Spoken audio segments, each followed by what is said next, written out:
Hi guys, this is me, Gemma. I hope everybody is well and is enjoying their working week, and I hope you're keeping safe and well.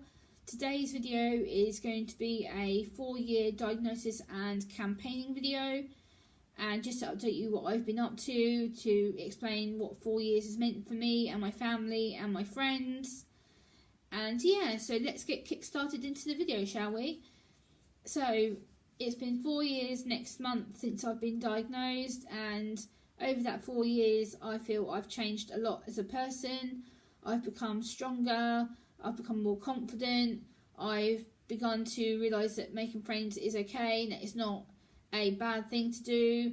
I've really researched autism. I've been on the National Autistic Society website and researched a lot of topics around autism and how it can affect people. I also understand that autism is a spectrum, that we're all different. So again, we can have people who are non-verbal and need care 24 hours a day, and then you have people with Asperger's in the middle who have speech delay problems and find it a bit more difficult to communicate. Then you have people like me who are high functioning on the other end of the spectrum who can pretty much do things for themselves but do need a little bit of support now and again, and that I need to start asking for it, and that I need to realise that I can do things without panicking about it, and that I do have people here to support me. Over the last 4 years, I've done a lot of campaigning work around autism and my story, and I must say I've done a lot of work with professionals such as people like Annie Clements from a local autism and ADHD charity, who is a fantastic lady. She has done a lot of work with me over the last 4 years. She's regularly got me to speak at events for her that she's put on, and I've done a lot of trainings with her to talk to professionals about my story and about ways of communicating effectively to help them assess people and people who they might already have assessed, to talk to them and communicate with their families. And I feel that Annie has really opened up the doorway for me. She's actually got me to speak at her yearly conference as well, which I've spoken at, and I've really met some really lovely friends from there and some really lovely professionals. I actually met my best friend through that conference, my amazing friend Jo, who is absolutely amazing, and yeah, she's just someone who I've become really, really close to, like a sister. And yeah, she's someone who I absolutely think the world of, and she's been there a lot for me over the last 3 years. She's helped me to do a lot of things which I think that I wouldn't be able to do, and that includes planning going out to restaurants, planning to go out to the cinema, planning to go out shopping. She will plan everything down to the last minute so that everything is less anxious for me, and she makes sure that I'm able to cope with going to the place, and she'll tell me what bus we're going to get, what time bus we're going to get, so everything is planned straight down to the last minute and second.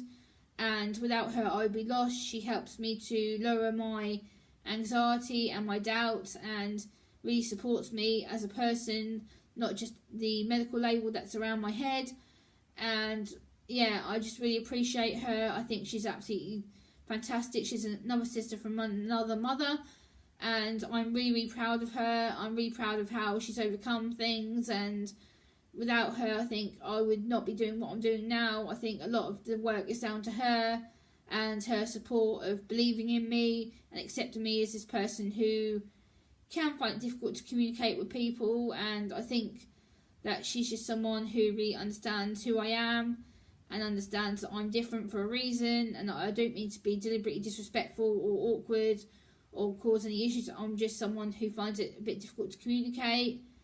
And yeah, and I've also been working with Sue Bridges and Sue Medley around the Green Light Toolkit. I'm a Green Light champion who talks to professionals about making their services more accessible for people with autism and mental health. I really enjoy this role. I think it's something that I'm really passionate about, and trying to get professionals to better understand autism and my story and what I've done to overcome a lot of my personal barriers and things that I continue to hit on a daily, monthly, yearly basis.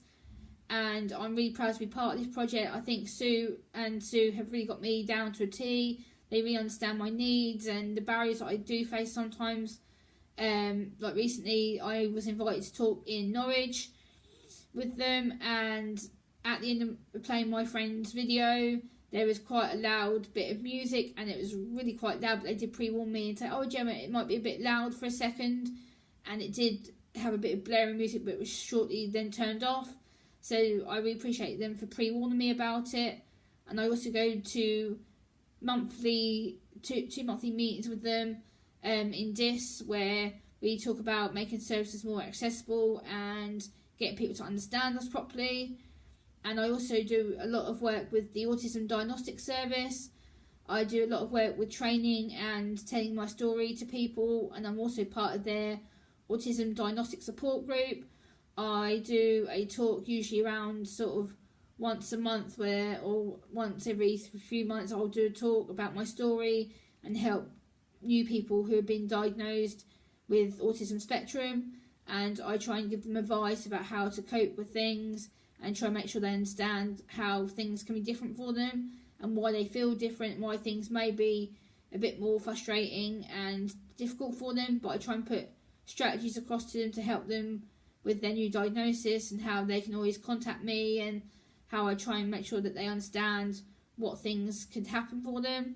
So I'm really grateful to work with them. They are a lovely team of people. I think they've also all become my friends over the years. It's kind of a team who I can speak to at any time that I need them, and yeah, it's just something that I'm really proud of being part of. And also the Autism Social Group that I've built up with them as well. I've been part of a adult autism social group for over 18s for people who are on the autistic spectrum, and I'm really proud to be part of this group. In the 3 years that we've been established now, I've felt that I've become stronger, more confident, I've been able to communicate with more people, and I've also met new friends who are also on the autistic spectrum, and it's a place where I feel safe and respected and don't have to do the rubbish things of forced eye contact or forced social chit chat, because I naturally can't do it, and so I can communicate at my own pace and my own rate and don't have to feel pressured into doing anything. And lastly, I'm going to talk about the learning disability action group that I'm part of at the hospital. I won't go into too much detail because obviously it's confidential, but yeah, it's a group that I'm part of with the Ipswich Hospital learning disability and autism nurse. His name is Roger, and he got me involved with doing that since last year now, I believe. And we talk about how to make the hospital more accessible for people with learning disabilities and or autism, and I'm really proud to be part of that group. I've used the hospital a few times for my own personal reasons, and I think that the hospital needs to become a bit more autism friendly and needs to understand that we do find things difficult, that we're not being deliberately awkward or socially awkward. It's just that we might not be able to communicate with you effectively, and it can lead to communication problems. And I feel that Roger has really helped me to become a better sociable person and really understands my needs and understands why I can be a bit difficult sometimes.